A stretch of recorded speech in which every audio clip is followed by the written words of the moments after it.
En esta mañana quisiera invitaros a todos aquellos que estáis visualizando este vídeo a tener un encuentro personal con la gracia de Dios. Acabamos de escuchar el himno Sublime Gracia, compuesto por John Newton e interpretado en esta ocasión por el cuarteto Il Divo. La historia que hay detrás de este himno es impresionante, porque John Newton, que compone este himno ya siendo un pastor anglicano, antes había sido traficante de esclavos. Y fue gracias a que Dios, por su gracia, le liberó de su propia esclavitud interior, que pudo componer este inspirador himno. John Newton nació en Londres, su padre era capitán de un barco mercante y su madre, Elizabeth, era cristiana devota que desde bien pequeño le enseñó el temor de Dios. Pero John Newton perdió a su madre a una temprana edad, a la edad de 7 años.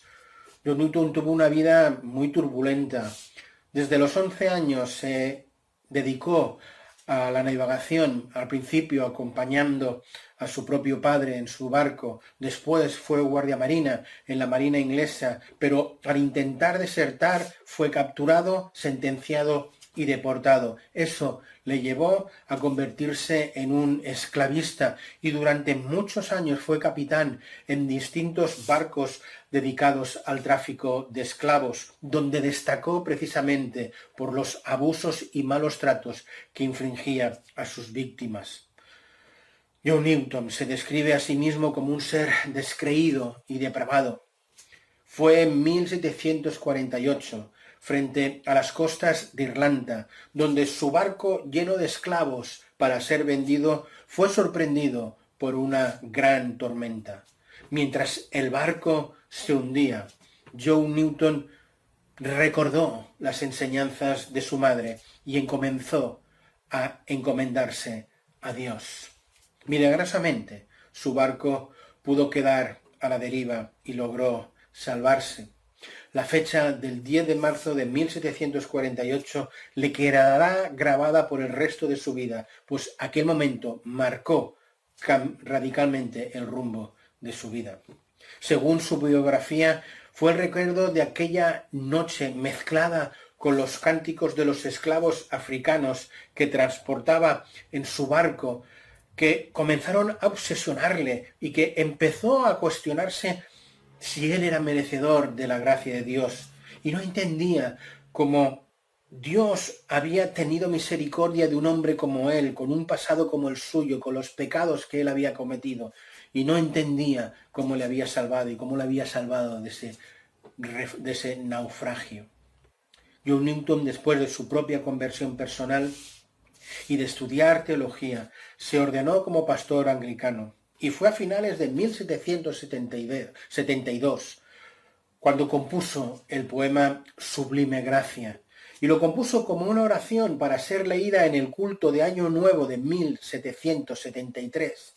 En ella expresaba cómo la gracia de Dios lo alcanzó, como siendo ciego lo hizo ver, y como cuando estaba perdido Dios lo encontró. Ese poema tenía letra, le faltaba música. Newton recordó las tonadas de los cánticos negros que transportaba en su barco y fue así como nació ese precioso himno cristiano. Es mi deseo y mi oración que todos aquellos que estamos visualizando este vídeo tengamos un encuentro con la gracia de Dios. No hay nada, absolutamente nada, que la gracia de Dios no pueda perdonar. No hay situación adversa, por más dura y complicada que ésta pueda ser, que no pueda ser transformada para la gloria de Dios mediante la gracia de Dios. Es por ello que mediante la exposición de su palabra quisiera invitaros, tanto aquellos que ya tenéis o tenemos una relación personal con Dios, como aquellos que no sois conscientes de que la mantenéis y no os definís como cristianos, a abrir vuestra mente y, ¿por qué no?, vuestro corazón para que la gracia de Dios os impacte. Justo después del himno Sublime Gracia, hemos escuchado y posiblemente más de uno habrá cantado la canción Supe que me amabas, de Marcela Galanda, en la que cuenta su propia experiencia personal de cómo después de un tiempo alejada de Dios, finalmente volvió al Señor. Ella dice: supe que me amabas, aunque huí. Lejos de tu casa yo me fui, y con un beso y con amor me regalaste tu perdón, y estoy aquí. Esto, queridos, es una definición poética de la gracia de Dios. Marcela expresa que la voz de Dios fue para ella como un susurro en el silencio y que cada día notaba cómo le atraía hacia ella. Y dice: supe que me amabas, lo entendí, supe que buscabas más de mí, que por mucho tiempo me esperaste y no llegué, pero con un beso y con amor me regalaste tu perdón y estoy aquí. Esto es sencillamente la gracia de Dios. Hace un momento os decía que os quería invitar a tener un encuentro personal con la gracia de Dios, tanto aquellos que tenéis una relación personal con Dios como aquellos que sois conscientes de que no la mantenéis. Pero especialmente quiero dirigirme también a aquellos que por la razón que sea saben y se sienten lejos de Dios. Mi oración es que por la gracia de Dios entiendas que Dios te ama, que Dios te sigue amando, que Dios está esperando con los brazos abiertos para regalarte su perdón. Mi oración es que todos nosotros tengamos un encuentro con la gracia de Dios, que es lo mismo que decir tener un encuentro personal con Jesús. Mi ruego a Dios es que aquellos que ya nos confesamos creyentes, al encontrarnos de nuevo con la gracia de Dios, nos conduzca al agradecimiento, a la adoración, al compromiso, a la consagración y al servicio. Y espero que aquellos que sois conscientes de que no estáis manteniendo una relación personal con Dios o que os habéis alejado por un tiempo de Dios, que este encuentro con la gracia de Dios os lleve precisamente a caer rendidos ante Él, ante la preciosa obra de Jesús en la cruz y ante la suficiencia de Cristo, y que eso os lleve a restablecer y a establecer una relación personal con Dios, depositando fe en la persona del Señor Jesús. Empecemos por preguntarnos algo básico. ¿Qué es la gracia de Dios? La palabra traducida como gracia en el Nuevo Testamento proviene de la palabra griega charis, que significa favor o bendición. La gracia es, pues, un favor inmerecido de Dios. La gracia de Dios es una bendición que de entrada ninguno de nosotros merecemos. La gracia es un don de Dios. Es la acción por la cual Dios nos bendice con su salvación y con el perdón de nuestros pecados, a pesar de que merecíamos todo lo contrario. La hermosa combinación de la gracia y la misericordia de Dios hace que Dios no nos trate como merecemos, sino como necesitamos. Lo que merecemos es condenación, lo que necesitamos es salvación. Y eso es precisamente lo que aporta la gracia de Dios. La cruz es el lugar de tormento donde Jesús muere de forma sustitutoria por todos nosotros. Y es con diferencia la mejor y más potente ilustración de la misericordia de Dios. Merecemos juicio de Dios, merecemos el castigo de Dios, pero en la cruz recibimos la misericordia de Dios al ser liberados del juicio y recibimos la gracia de Dios al ser salvados y perdonados de todos nuestros pecados. Es por ello que la recomendación de la palabra de Dios para todos nosotros la encontramos en ese hermoso texto de Hebreos 4:16, que dice: acerquémonos, pues, confiadamente al trono de la gracia para alcanzar misericordia y hallar gracia para el oportuno socorro. Es por ello que en esta mañana te invito, en el nombre del Señor, a que te acerques confiadamente al trono de la gracia, a que tengas un encuentro con la gracia de Dios, que es lo mismo que decir que tengas un encuentro personal con Jesús, aquel que murió por ti, por mí, en la cruz. Y solo en Él es que alcanzarás misericordia y el oportuno socorro.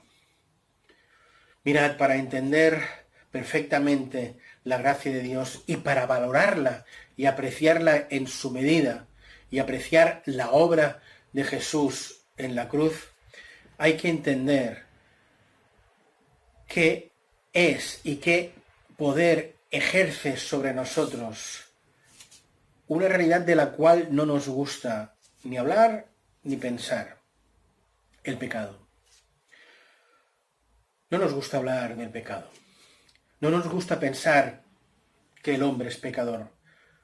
Preferimos pensar que el hombre es bueno por naturaleza. Pero lo cierto es que no es así. La realidad cotidiana se encarga día a día de hacernos ver la cruda realidad. El hombre, lejos de ser bueno por naturaleza, es malo por naturaleza. O lo que es lo mismo, es pecador. La etimología de la palabra griega para pecado, hamartía, significa fallar al blanco, errar para el propósito para el que uno fue creado. Nosotros fuimos creados para amar y adorar a Dios. El pecado, además de ser una infracción de los mandamientos de Dios, es una falta de amor a Dios, una falta de amor al prójimo, una falta de amor a nosotros mismos. Muchos son los que argumentan que no son pecadores porque no han matado a nadie, porque no roban, porque según ellos no infringen lo que consideran los mandamientos más importantes de la ley de Dios. Suponiendo que eso sea cierto, hay que decir que pecado no es solo matar o robar. Pecado es mentir, pecado es odiar, pecado es ser egoísta. ¿Quién de nosotros no ha mentido alguna vez, aunque sea con esas mentiras que denominamos piadosas?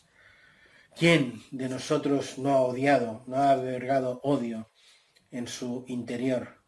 ¿Quién no se reconoce, aunque no lo diga abiertamente, que en el fondo es egoísta? La verdad es que todos somos egoístas por naturaleza, que es lo mismo que decir que somos pecadores por naturaleza.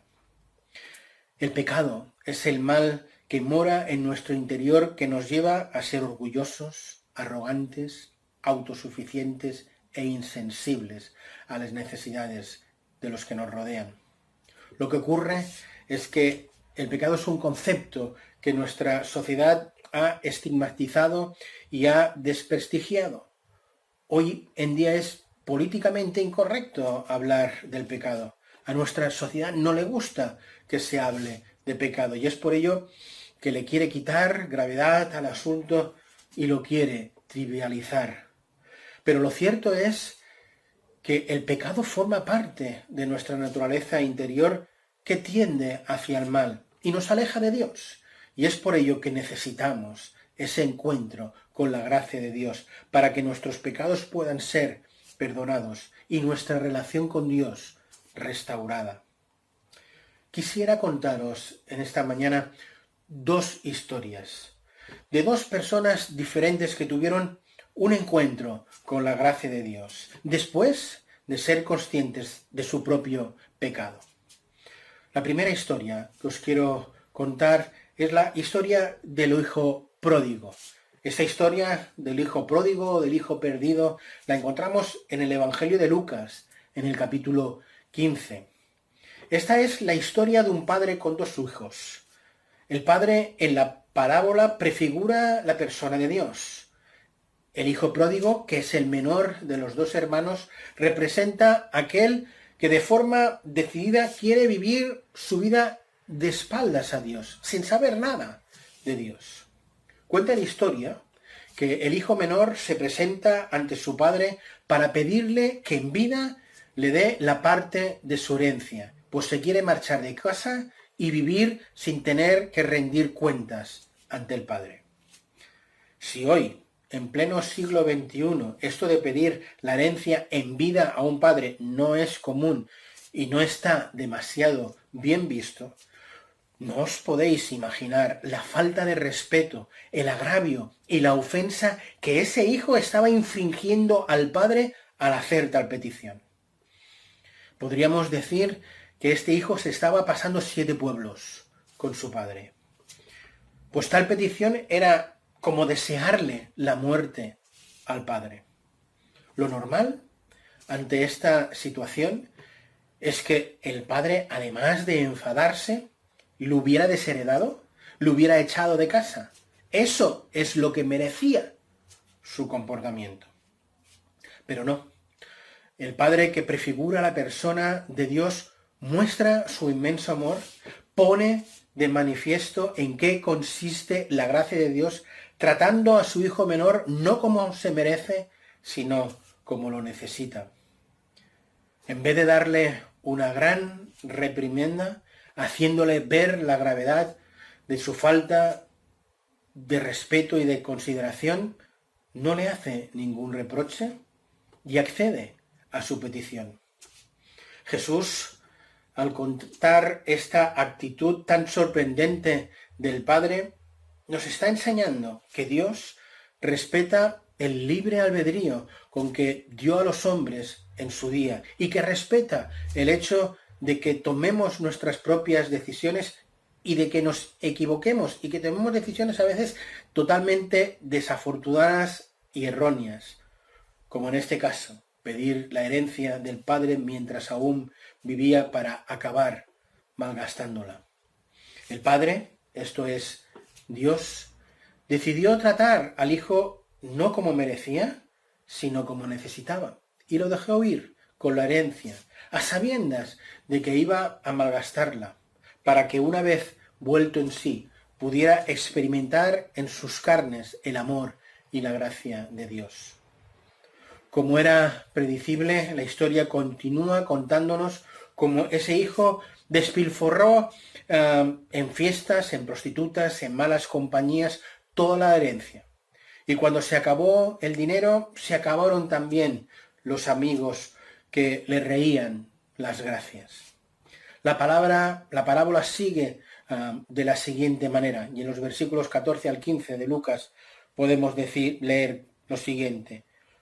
Cuando lo había malgastado todo, vino una gran hambre en aquel país y comenzó a pasar necesidad.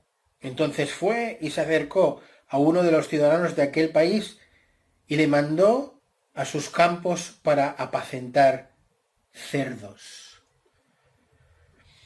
Apacentar cerdos para un judío era el trabajo más despreciable que podía existir.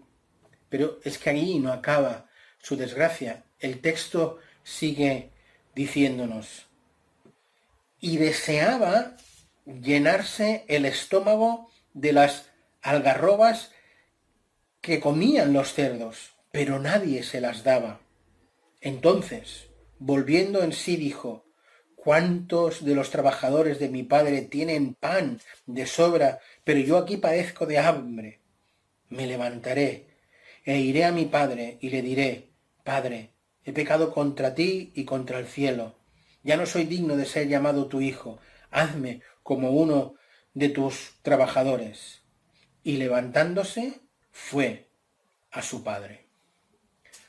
La parábola está llegando a su momento culminante, cuando nos relata ese encuentro con el padre y el hijo. Lo normal hubiera sido que cuando el hijo llega a casa, el padre le hubiera hecho esperar un buen rato fuera, a la vista de todos, para que se hiciera pública su vergüenza y ante su presencia le hubiera leído la cartilla, haciéndole ver con todo lujo de detalles lo vil de esa decisión de pedir la herencia en vida y después de malgastarla de esa manera. Pero no, la historia no va así, porque la gracia de Dios es tratar al hombre no como se merece, sino como le necesita. Cuenta la historia que ese padre amoroso que representa a la persona de Dios salía cada día a la colina para desde allí ver si regresaba su hijo o no. Y la historia sigue de la siguiente manera, versículo 20. Y cuando todavía estaba lejos, su padre lo vio y sintió compasión por él. Y corrió y se echó sobre su cuello y lo besó. Y el hijo le dijo: Padre, he pecado contra el cielo y contra ti. Ya no soy digno de ser llamado hijo tuyo. Pero el padre dijo a sus siervos: Pronto traed la mejor ropa y el mejor vestido, y poned un anillo en su mano y sandalias en sus pies, y traed el becerro engordado y matadlo, y comamos y regocijémonos, porque este hijo estaba muerto y ha vuelto a la vida, estaba perdido y ha sido hallado. Y comenzaron a regocijarse. La gracia de Dios es así de impactante. Tanto que nos ofrece esa imagen de ese Padre que prefigura a la persona de Dios corriendo para fundirse en un abrazo con su hijo perdido. En ese abrazo no hay reproche, en ese abrazo solo hay gracia, en ese abrazo solo hay amor, en esa gracia, en ese abrazo hay perdón, hay reconciliación, porque así es la gracia de Dios. Me dirijo a ti, que por la causa que sea te has alejado de Dios. A ti que nunca has mantenido una relación personal con Dios. A ambos os digo, Dios os está esperando con los brazos abiertos. Dios solo espera que como ese hijo vuelvas en sí y vuelvas con un sincero arrepentimiento, y te promete que no te va a tratar como mereces, sino como lo necesitas, y te va a dar un fuerte y tierno abrazo, lleno de gracia, de amor, de perdón y de reconciliación, porque así es la gracia de Dios. Existen muchos más relatos en la palabra de Dios donde hombres y mujeres tienen un encuentro con la gracia de Dios.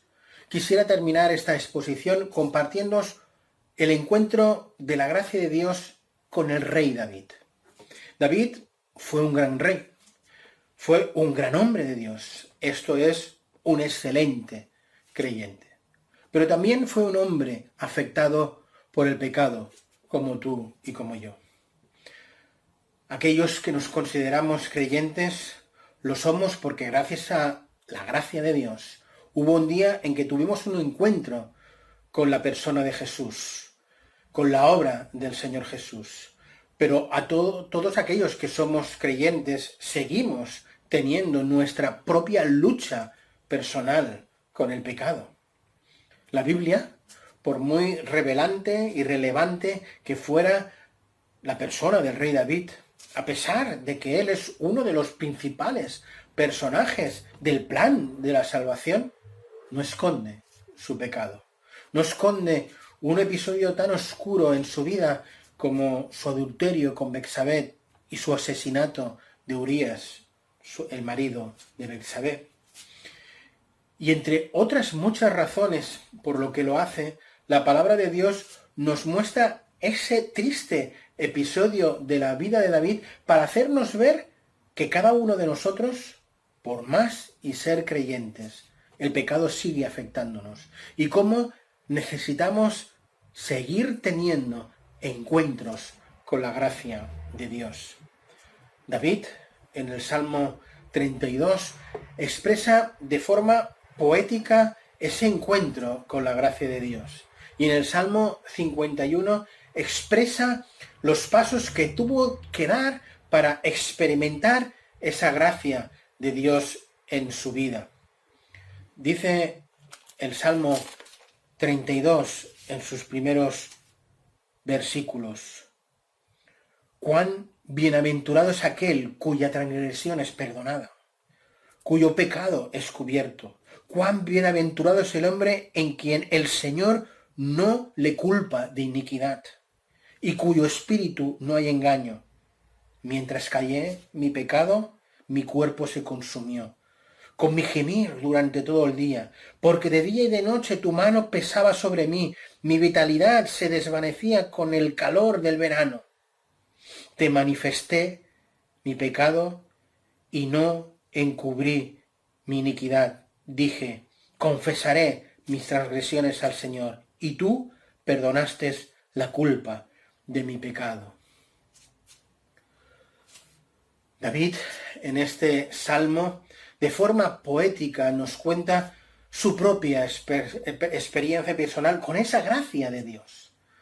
Y al hacerlo, no solo nos hace ver la inmensa felicidad de aquel que supo y se sabe perdonado por Dios, sino que a la vez nos cuenta que durante un tiempo vivió en esa amargura, en esa sequedad de verano, en ese llanto, mientras intentaba ocultar su pecado, y que vivió en la amargura y en la desesperación, y que ese tiempo duró tanto como el tiempo que él decidió no confesar su pecado. Como el hijo pródigo de la historia, llega un momento en que David cae en sí, vuelve en sí y dice, confesaré mis transgresiones al Señor. Y el resultado no fue el otro que el de experimentar la gracia de Dios. Pues dice el rey David, y tú perdonaste la culpa de mi pecado. Cuán bienaventurado es aquel cuya transgresión es perdonada. Si el Salmo 32, David expresa de forma poética ese encuentro con la gracia de Dios, el Salmo 51 expresa los pasos que tuvo que dar para poder experimentar esa gracia de Dios en su vida. Son dos, básicamente. El primero es un arrepentimiento genuino. Dice el Salmo 51, los primeros 4 versículos. Ten piedad de mí, oh Dios, conforme a tu misericordia, conforme a lo inmenso de tu compasión, borra mis transgresiones. Lávame por completo de mi maldad, límpiame de mi pecado, pues yo reconozco mis transgresiones y mi pecado está siempre delante de ti. Contra ti solo he pecado y he hecho lo malo delante de tus ojos, de manera que eres justo cuando hablas y sin reproche cuando juzgas. Para poder experimentar la gracia de Dios, primero hay que tener una sincera y profunda conciencia de pecado. Ten misericordia de mí. Luego David expresa un genuino y sincero arrepentimiento y dice, yo reconozco mis transgresiones y mi pecado está siempre delante de mí. Contra ti solo he pecado y he hecho lo malo delante de tus ojos. El corazón de Dios se estremece ante el arrepentimiento y la confesión de pecados. Y ante ese reconocimiento es cuando emerge en él toda su gracia. Porque el Evangelio es la buena nueva, la buena noticia de que Dios salva a los pecadores. Dios salva a aquel que toma conciencia de su pecado. Si el primer paso para experimentar la gracia de Dios es un arrepentimiento genuino, el segundo es una petición urgente de ser transformado. Leamos los versículos del 7 al 10 del Salmo 51. Dice así, purifícame con esopo y seré limpio, lávame y seré más blanco que la nieve, hazme oír gozo y alegría, que se regocijen los huesos que has quebrantado. Esconde tu rostro de mis pecados y borra todas mis iniquidades. Crea en mí, oh Dios, un corazón limpio y renueva un espíritu recto dentro de mí. David, con estas palabras, expresa un anhelo de ser sanado, no solo perdonado. David pide una limpieza total. David le pide a Dios una transformación total, un perdón integral. Le pide a Dios que borre, que olvide para siempre sus pecados, que no los tenga en cuenta. Y he aquí la gracia de Dios, que sin merecerlo, sin haber hecho nada absolutamente para pagar el precio de nuestro propio pecado, Dios accede a tal petición y opera en cada uno de nosotros esa limpieza integral, esa transformación total, y olvida para siempre nuestros pecados ya confesados. Esta es una verdad que la Biblia relata una y otra vez. La palabra de Dios nos dice: venid, aunque vuestros pecados sean como la grana, como la nieve serán emblanquecidos. Aunque sean rojos como el carmesí, como la blanca lana quedarán. Yo soy el Señor, que borro tus transgresiones por amor a mí mismo. No recordaré tus pecados. ¿Qué vamos a hacer nosotros con nuestro pecado? ¿Esconderlo? ¿Negarlo? Lo mejor es encararlo. Lo mejor es confesarlo, para que así Dios, por su gracia, pueda perdonarlo y olvidarlo. Y David, ante esa gracia de Dios que le perdona y olvida sus pecados, lo que hace es pedirle esa transformación interna. Crea en mí, oh Dios, un corazón limpio y renueva dentro de mí un espíritu recto. David está pidiendo un trasplante de corazón. David es consciente que necesita una regeneración interior, una total transformación, y eso solo se lleva a cabo cuando por la fe depositas tu confianza en la obra de Jesús en la cruz, que entiendes que Él paga la deuda de tu pecado y le pides a Él que sea el Señor y el soberano de tu vida.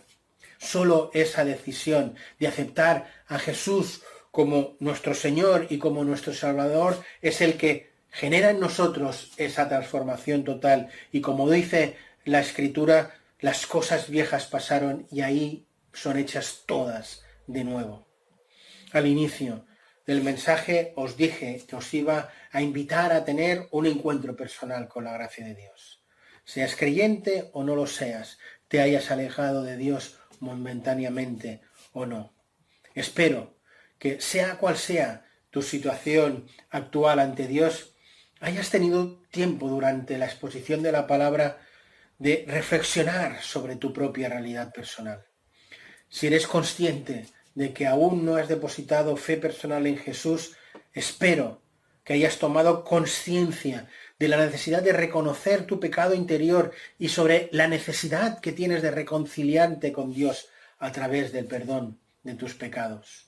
Si eres consciente de que por la razón que sea en estos momentos te encuentras lejos de Dios, espero que la exposición de su palabra te haya dado la oportunidad de reflexionar sobre la necesidad de volver a Dios y decidas volver a Él arrepentido, sabiendo que Él te espera con los brazos abiertos, que su gracia es inmensa, es inagotable, sublime gracia, la que a un pecador salvó.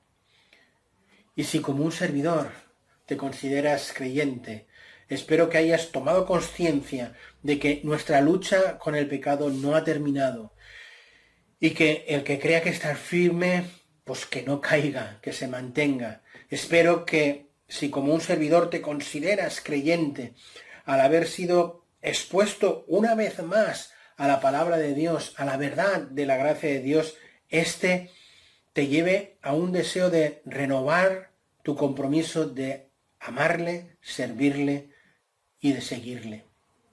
Espero y deseo que este encuentro con la gracia de Dios nos haga a todos caer rendidos ante Él en adoración, reconociendo que qué hubiera sido de nosotros si no lo hubiéramos conocido, que dónde estaríamos hoy si su gracia no nos hubiera alcanzado. Gracias a la gracia de Dios somos lo que somos y tenemos lo que tenemos: perdón, paz, esperanza y salvación. Por tanto, espero que aquellos que como un servidor nos consideramos creyentes, caigamos rendidos en adoración ante Dios, dándole gracias por su gracia y renovemos nuestro compromiso de amarle, de servirle y de seguirle. Efesios 2:8 dice: por gracia sois salvos, por medio de la fe, y esto no es de vosotros. La fe es la única manera de acceder a la gracia de Dios. La gracia de Dios es el único medio por el cual poder ser salvos. Esto es la única manera para establecer una relación personal con Dios. Y es por ello que no puedo concluir este mensaje sin invitarte a que deposites fe en el Señor Jesús y en la obra de su cruz, para que de esta manera puedas tener un encuentro personal con Él y con la gracia de Dios. Es por ello que te invito a que en este preciso momento aceptes la invitación de ir a Dios y hagas una oración a Dios pidiéndole perdón e invitándole a entrar en tu corazón. Si quieres ponerte en contacto con nosotros para comunicarnos que has tomado esta decisión o por hacernos cualquier consulta, puedes inscribirnos a info@cristianos-viladecans.org. Y mi oración es que cada uno de los que hemos visualizado este vídeo hayamos podido tener ese encuentro renovado con la gracia de Dios y podamos hacer nuestra la letra de ese precioso himno. Sublime gracia del Señor, que aún infeliz salvó. Fui ciego, mas miro yo, perdido, y Él me halló. Su gracia me enseñó a temer, y sus dudas ahuyentó. Oh, cuán precioso fue para mí cuando Él me transformó. A Él sea la gloria. Que el Señor bendiga la exposición de su palabra. Amén.